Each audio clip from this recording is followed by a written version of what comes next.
तीन जो है पार्ट 1 में कवर हुई हैं। अब पार्ट 2 में I will start with Krabbe disease.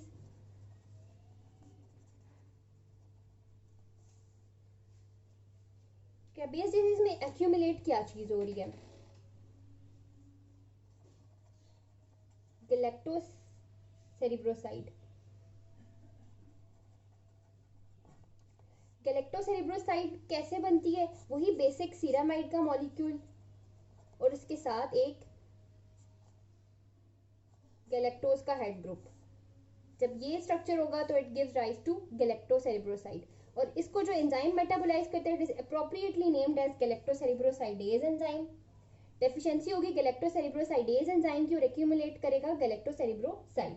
Basically galactocerebroside is an important component for myelin. यहां से पता चलता है जब इसका मेटाबॉलिज्म सही से नहीं होगा तो बहुत सारे न्यूरोलॉजिकल सिम्टम्स आएंगे। Clear? Krabbe's disease is autosomal recessive like many of the lysosomal storage diseases. Less than 6 months of age, ये चीज याद रखने वाली है कि इसकी presentation less than 6 months of age में होती है। बहुत छोटा बच्चा होता है, सिर्फ न्यूरोलॉजिकल सिम्टम्स होते हैं और कोई सिम्टम्स नहीं होते। डेवलपमेंटल डिले होता है, शुरू में डेवलपमेंटल डिले होता है लेकिन ऐसा ऐसा फ्लॉपी लिम्स और लॉस ऑफ हेड कंट्रोल भी आ जाता है।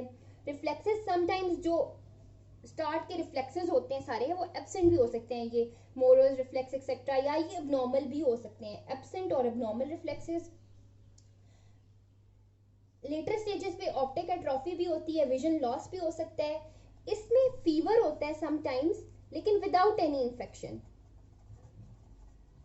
Fever without any infection is a finding in Krabbe's disease. Usually the child die less than 2 years of age. Presentation इसकी less than 6 months of age में हो जाती है. Maximum they can survive up to 2 years of age. Clear? इसकी जो patch finding है that is a globoid cell. What is a globoid cell? Globoid cell is a cell with more than one nucleus. और इसको ग्लोबॉइड इसलिए बोलते हैं, ये globe shaped होता है और ये न्यूरोनल टिश्यू में प्रेजेंट है। जाहिर सी बात है एक डिजीज है जो गैलेक्टोसेरेब्रोसाइड के मेटाबॉलिज्म के साथ रिलेट कर रही है और गैलेक्टोसेरेब्रोसाइड माइलिन के लिए इंपॉर्टेंट है, तो उसकी पैथ फाइंडिंग जो होगी वो भी न्यूरोनल टिश्यू से रिलेटेड होगी। Globoid cell in neuronal tissue मिलता है। It is a globe shaped cell with more than one or multiple nuclei. Globoid cell आपने गूगल करके देखते हैं कि ये किस तरह का नजर आता है। ये हो गई हमारी क्रेबेज डिजीज। क्रेबेज डिजीज में age of onset is very important. ये याद रखनी है कि it's onset is in less than 6 months of एज। उसके बाद let's talk about the other, it's the fifth one I guess, Tay Sachs disease. Tay Sachs के अंदर क्या चीज एक्यूमुलेट हो रही है? गैंग्लियोसाइड्स। अब ये गैंग्लियोसाइड्स बनते किस तरह से? वही बेसिक सीरामाइड का मॉलिक्यूल, उसके साथ एक ग्लूकोज मॉइटी अटैच है, 2 गैलेक्टोज मॉइटी अटैच है और उनमें से किसी एक गैलेक्टोज मॉइटी के साथ एन एसिटाइल न्यूरामिनिक एसिड का मॉलिक्यूल अटैच है जिसको सियालिक एसिड भी बोलते हैं। ये ग्लूकोज है, ये 2 गैलेक्टोज है और इनके साथ एक नैनो मॉलिक्यूल अटैच है। बुक्स में लिखा होता है GM2 गैंग्लियोसाइड की एक्यूमुलेशन होती है। तो बेसिकली बुक्स क्या बताने की कोशिश कर रही होती हैं? G stands for ganglioside, M stands for the number of nanomolecules. M is basically, अब यहाँ पे एक नैनोमोलिक्यूल है तो M stands for mono, G stands for ganglioside और 2 कौन सी वाली शुगर मॉइटी के साथ अटैच है। अब यहाँ पे इस वाले जो स्ट्रक्चर मैंने बनाया है it is a GM2 ganglioside. यहाँ पे नैनो मॉलिक्यूल दूसरी वाली शुगर मॉइटी के साथ अटैच है। आई होप इट्स क्लियर कि इसकी पीछे केमिस्ट्री क्या है। टे-सैक्स डिजीज में basically there is deficiency of hexosaminidase A। Hexosaminidase A enzyme deficient होता है which is responsible for the metabolism of GM2 ganglioside. जब ये डेफिशिएंट होगा तो ये एक्यूमुलेट कर जाएंगी और ये भी यूरोपियन जो है फ्रांस वाली पॉपुलेशन, जर्मन पॉपुलेशन उसमें ज्यादा कॉमन होती है। Actually they are very rare but they are still more common in that population. इसकी जो मोस्ट कॉमन फॉर्म है वो 3 to 6 years of age 3 to 6 years 3 to 6 months of age में present करती है। इसमें भी प्रोग्रेसिव न्यूरोडिजेनरेशन होती है, डेवलपमेंटल डिले होता है, स्लो डेवलपमेंट होती है, वीकनेस के साथ प्रेजेंट करती है। जिन बच्चों में टे सेक्स होता है they have exaggerated startle response. What is startle response? कोई भी थ्रेटनिंग स्टिमुलाई को जो रिस्पॉन्स होता है दैट इज नोन एज, बच्चे का जो response to threatening stimuli is known as startle response. इस टे सेक्स वाले बच्चों में there is exaggerated startle response and sometimes they mention this in the MCQ stem. Later stages में it can progress to seizures, vision or hearing loss or paralysis. और इन बच्चों का भी they can't survive their childhood, they die in their childhood unfortunately. Tay-Sachs disease और Niemann-Pick disease में एक चीज common है, चेरी रेड स्पॉट। इसमें भी होता है ऑन द फंडोस्कोपिक एग्जामिनेशन, मिलता है cherry red spot.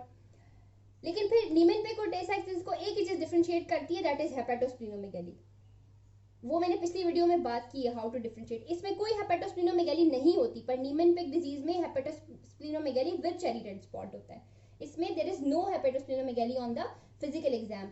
This feature contrast it with Niemann Pick disease. Classic path finding इसकी होती है onion skinning. Basically they are not, पिछली जो हमने पैच फाइंडिंग्स पढ़ी उनमें मैक्रोफेजेस इन्वॉल्व थे। टे-सेक्स डिजीज की पैथोलॉजी में मैक्रोफेजेस इन्वॉल्व नहीं है, इसमें there are lysosomes with onion skinning. जब बहुत ज्यादा इलेक्ट्रॉन माइक्रोस्कोप पे जूम्ड इन पिक्चर नजर आती है तो वो लाइसोसोम इस तरह के रिंग्स बने होते हैं जैसे अनियन की स्किन के अंदर होते हैं। ये lysosomes with onion skinning path finding of Tay Sachs disease Google करके देखनी है।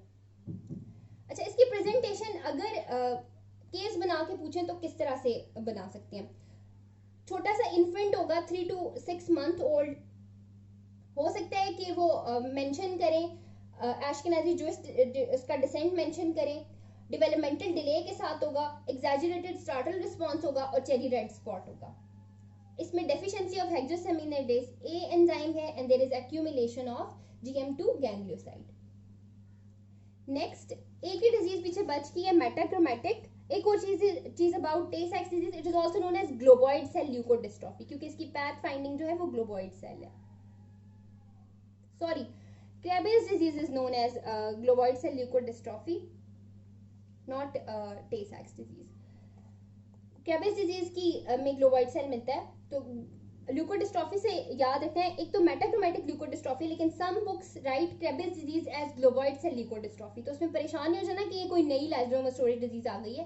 क्रेबेज डिजीज की पैथ फाइंडिंग में ग्लोबॉइड सेल मिलता है, इसलिए उसके हिसाब से कुछ बुक्स इसका नाम जो है वो चेंज करके लिखती हैं। टे-सेक्स डिजीज की तो पैथ फाइंडिंग जो है वो लाइसोसोम्स विद अनियन स्किनिंग है। I am sorry for that misconception. Last one जो है मेटाक्रोमैटिक ल्यूकोडिस्ट्रॉफी।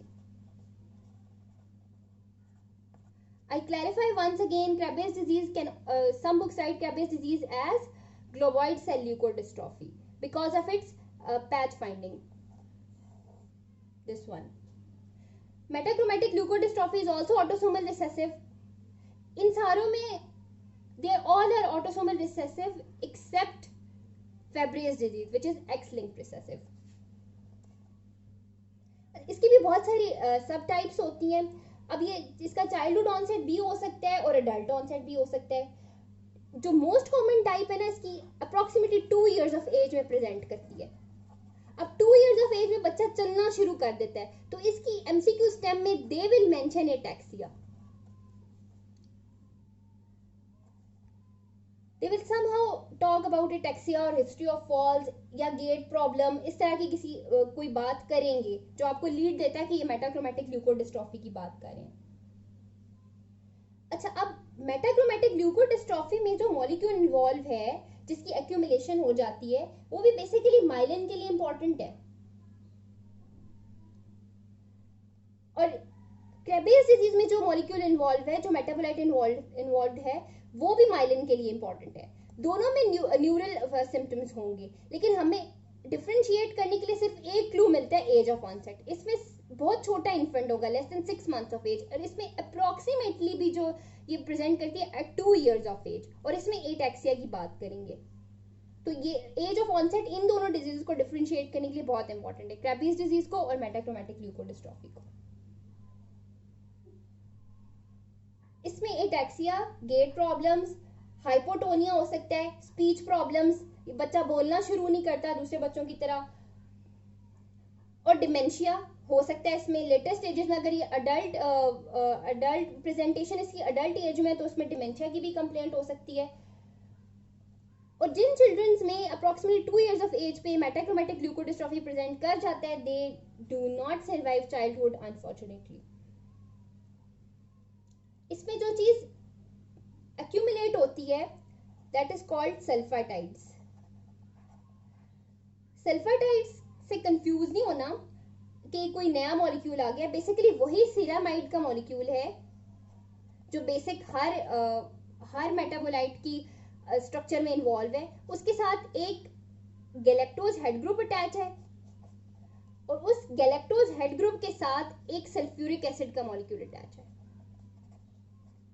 अब इस सल्फ्यूरिक एसिड की वजह से उसका नाम चेंज करके सल्फाटाइड्स रख दिया। अब गैलेक्टोसेरेब्रोसाइड तो यहाँ पे भी इन्वॉल्व था, बेसिकली ये वही स्ट्रक्चर है, सिर्फ इसमें सल्फ्यूरिक एसिड की एडिशन हो गई है, इस मेटाबोलाइट का नाम चेंज हो गया सल्फाटाइड, इसका रोल वही माइलिन की फॉर्मेशन में। इन दोनों में there are neural symptoms. Clear? इस सल्फाटाइड्स को ब्रेक डाउन करने के लिए जो एंजाइम चाहिए होता है that is known as arylsulfatase A. In metachromatic leukodystrophy, there is deficiency of aryl sulfatase A and there is accumulation of sulfatides. It is autosomal recessive, as I talked earlier. और इसके stem के अंदर somehow or the other they will talk about ataxia, और उसमें as of onset जो है वो बच्चा इसी तरह होगा, मतलब 2 साल का, और या तो वो उसकी स्पीच प्रॉब्लम की बात कर सकते हैं, हाइपोटोनिया की बात कर सकते हैं। तो this gives you a clue कि मेटाक्रोमैटिक ल्यूकोडिस्ट्रॉफी की बात हो रही है। पीएमडीसी का जहां तक ताल्लुक है तो उसमें केसेस नहीं आते, उसमें सिर्फ ये पूछा जाता है कि अच्छा क्रेबेज डिजीज में बता दें एंजाइम कौन सा डेफिशिएंट है, क्रेबेज डिजीज में कौन सा मेटाबोलाइट एक्यूमुलेट हो रहा है, लेकिन हो सकता है वो केस भी बना दें, और फिर वो अगर केस बना देंगे तो वो 2 स्टेप अप्रोच हो जाएगी कि पहले आपको डायग्नोज करना पड़ेगा कि कौन सी लाइसोमोस्टोरी डिजीज की बात कर रहे हैं, फिर आपको मतलब फिर दूसरी अप्रोच लगानी पड़ेगी कि अच्छा अब ये डिजीज है अगर तो इसमें एंजाइम कौन सा इन्वॉल्व है और मेटाबोलाइट कौन सा एक्यूमुलेट हो रहा है। अब एक जनरल अप्रोच है स्फिंगोलिपिडोसिस या लाइसोमोस्टोरी डिजीजेस की, वो ये है कि देयर आर 6 इन टोटल, तो आप उनको 2-2 के सेट्स में याद रखें। पहला सेट जो है ना याद रखने वाला वो फेब्रिज डिजीज का है और गॉशस डिजीज का है। वो इसलिए क्योंकि फेब्रिज और गॉशस में किसी भी किस्म की वीकनेस नहीं होती, इसमें वीकनेस नहीं होती। फेब्रिज में ट्राइएड होगा, हैंड एंड फीट पेन का, डिक्रीज स्वेट होगा और एंजियोकेराटोमास रैशेस होंगे, ठीक है। और गॉशस डिजीज के अंदर there is involvement of spleen and liver, anaemia होगा क्योंकि इसमें जो मैक्रोफेजेस हैं वो बोन मैरो को भी इफेक्ट करते हैं शुरू की स्टेजेस में, और ये बोन्स को इफेक्ट करेगा, बोन क्राइसिस होगा, फ्रैक्चर्स की बात होगी, बोन और जॉइंट इन्वॉल्वमेंट होगी, लेकिन इसमें वीकनेस नहीं होगी, इन दोनों में वीकनेस नहीं होगी। और दूसरी बात यह है कि दे आर ट्रीटेबल, इनके जो एंजाइम है उनके रिकॉम्बिनेंट वर्जन्स अवेलेबल हैं मार्केट में, और आप पेशेंट को शुरू में अगर डायग्नोज कर लो तो आप उन पे डाल सकते हो। और तीसरी बात यह है कि इन दोनों को इकट्ठा सोचने की वजह तीसरी ये है कि इन दोनों का पेशेंट जो है वो अडल्टहुड में कहीं ना कहीं चला जाता है, मतलब 30s 50s। इसका अगर केस आएगा तो उसमें छोटा बच्चा नहीं होगा, इसमें बड़ा अडल्ट होगा। तो ये 3 चीजें हैं जो इन दोनों को हम कह सकते हैं कि हम इनको माइंड में इकट्ठे रख सकते हैं। उसके बाद पीछे बच गई 4, उन 4 में से भी 2-2 के सेट्स हैं, उन चारों में जो है वीकनेस है, weakness is the major complaint of the problem, ठीक है। और फिर उन चारों में से भी फर्दर आई डिवाइड कि आप 2-2 के सेट्स में उन्हें याद रखें। पहला सेट मेटाक्रोमैटिक ल्यूकोडिस्ट्रॉफी और नीमेन-पिक डिजीज का, और दूसरा सेट जो है वो क्रेबेज डिजीज का और टे साक्स डिजीज का। इन दोनों को इकट्ठा अपने माइंड में रखें। उसकी वजह यह है कि जो क्रेबेज डिजीज और टे साक्स डिजीज है इनमें बच्चा बहुत छोटा होता है, like 3 to 6 months of age, infant होगा। टे साक्स डिजीज में तो छोटा सा बेबी होगा विद चेरी रेड स्पॉट, हो सकता है उसका वो एश्केनाज़ी जूइश डिसेंट की बात करें, लेकिन इसमें हेपेटोस्प्लीनोमेगाली टे सेक्स डिजीज में नहीं होगी। क्रेबिस डिजीज में भी एज ऑफ ऑनसेट वही बहुत छोटा सा infant 3 to 6 months of age with no cherry red spot, और उसमें सारे न्यूरल सिम्टम्स होंगे। मेटाक्रोमैटिक ल्यूकोडिस्ट्रॉफी में थोड़ा सा बड़ा बच्चा होगा एज कम्पेयर टू क्रेबिस एंड टे सेक्स, तकरीबन 2 साल का। तकरीबन 2 साल का बच्चा होगा मेटाक्रोमैटिक ल्यूकोडिस्ट्रॉफी में with history of falls, ataxia और हाइपोटोनिया के साथ। और नीमेन-पिक डिजीज में there is a slightly older child, मतलब 2 साल 5 साल इतना सा बच्चा होगा, हेपेटोस्प्लीनोमेगाली होगी और चेरी रेड स्पॉट होगा। इसलिए आई टॉक्ड कि इन दोनों को दो के सेट्स में याद रखा जाए। इसमें जो एज ऑफ ऑनसेट है वो 3 to 6 months है, और इसमें स्लाइटली ओल्डर चाइल्ड है 2 years से ऑनवर्ड्स। लेकिन इसमें अडल्ट्स कभी भी नहीं होंगे because these children don't survive their childhood, और इन दोनों में अडल्ट्स होंगे लाइक 28 years 50 years। इसमें जो प्रेजेंटेशन होगी एमसीक्यू में वो अडल्ट की बात करेंगे।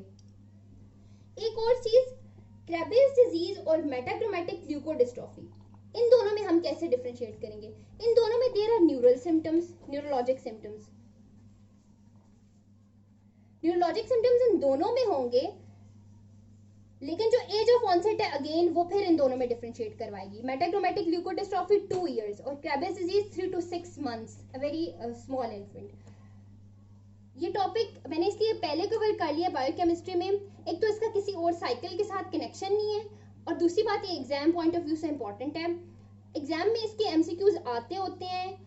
अब मेरे टाइम पे आई डिडंट एनकाउंटर्ड एनी, और maybe I don't remember कि मे बी आई डिड, वही वाले एमसीक्यूज एग्जाम में ज्यादा याद रहते हैं जिनके साथ यू स्ट्रगल्ड अ लॉट। जिनको आपने आराम से अटेम्प्ट कर लिया हो वो तो ज्यादा याद भी नहीं रहते, लेकिन फिर भी जो लास्ट टाइम कॉन्फिडेंस होता है ना कि ये जो टॉपिक है ना, ये half an hour before exam आपके माइंड में आ रहा होता है कि मैं इसको रिवाइज कर लूँ, तो आपकी जितनी अच्छी इस पर ग्रिप होती है, मेरे ख्याल से एग्जाम से पहले का कॉन्फिडेंस बहुत मैटर करता है कि how well you do in your exam.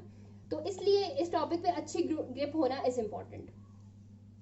इंशाल्लाह ताला नेक्स्ट वीडियो में I'll try to cover purines and pyrimidines. See you in the next video.